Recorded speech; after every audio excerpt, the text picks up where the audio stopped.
नमस्कार। हम सब सांस लेते हैं अपनी नाक से, ये तो खैर ऑब्वियस है। लेकिन कभी ये सोचा है कि ये जो हमारे चारों तरफ इतने सारे पेड़ पौधे हैं, ये कैसे सांस लेते हैं? इनकी तो नाक होती नहीं। तो आज हम पौधों के इसी छुपे हुए सीक्रेट रेस्पिरेटरी सिस्टम के राज से पर्दा उठाएंगे। चलिए शुरू करते हैं ये मजेदार खोज। हाँ, तो सवाल यही है, बिना नाक के कोई कैसे सांस ले सकता है?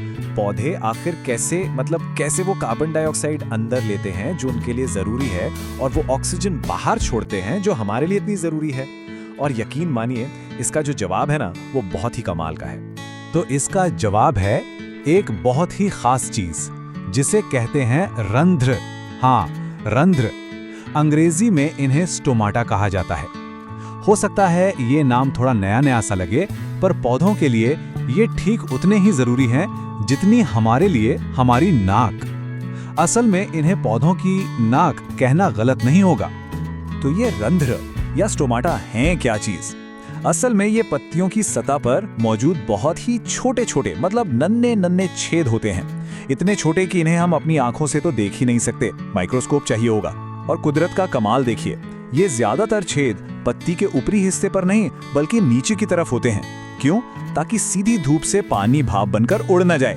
कितना स्मार्ट डिजाइन है ना? अच्छा, तो अब समझते हैं कि इन छोटे छोटे छेदों का सबसे जरूरी काम क्या है। देखिए, ये सिर्फ सांस लेना नहीं है, ये खाना बनाने के लिए सांस लेना है। और ये सारा खेल है गैसों के लेन देन का। ये जो पूरा प्रोसेस है ना, बहुत ही सिंपल और ब्यूटीफुल है।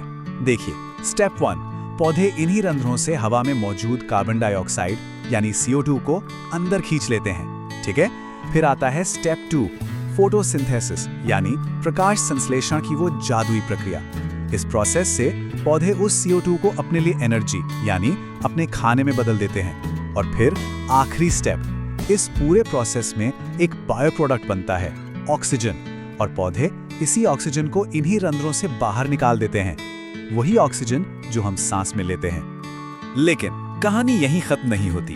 इन रंध्रों का काम सिर्फ गैसों का लेन देन करना नहीं है, ये एक और बहुत जरूरी, बहुत ही स्मार्ट काम करते हैं। ये पौधे के लिए एक इंटेलिजेंट वाटर मैनेजमेंट और कूलिंग सिस्टम की तरह भी हैं। इस प्रोसेस को कहते हैं ट्रांसपिरेशन या हिंदी में वाष्पोत्सर्जन। होता क्या है कि पौधे अपनी जड़ों से जो भी एक्स्ट्रा पानी सोखते हैं, उसे भाप बनाकर इन्हीं रंध्रों से हवा में छोड़ देते हैं।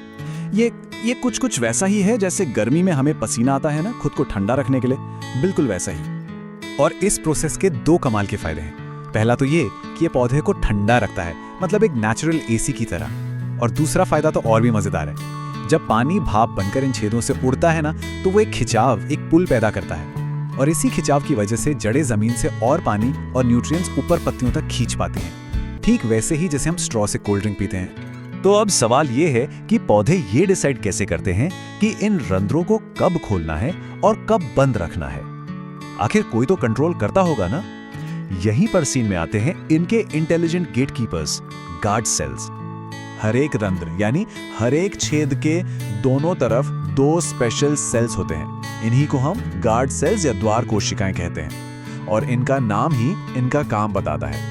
ये बिल्कुल किसी दरवाजे के गार्ड की तरह हैं। यही तय करते हैं कि गेट कब खुलेगा और कब बंद होगा। तो ये पूरा सिस्टम काम कैसे करता है? बहुत ही स्मार्ट तरीके से।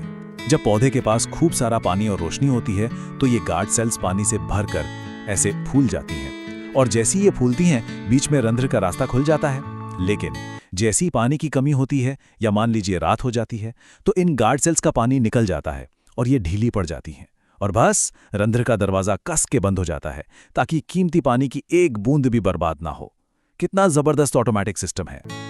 बिल्कुल, इसे समझने का सबसे आसान तरीका यही है कि ये एक दरवाजे की तरह हैं। जब पौधे को जरूरत होती है, ये खुल जाते हैं, और जब पानी बचाना होता है तो ये बंद हो जाते हैं। सिंपल, लेकिन कितना ज्यादा इफेक्टिव। और यही बात हमें एक बहुत जरूरी सवाल पर ले आती है।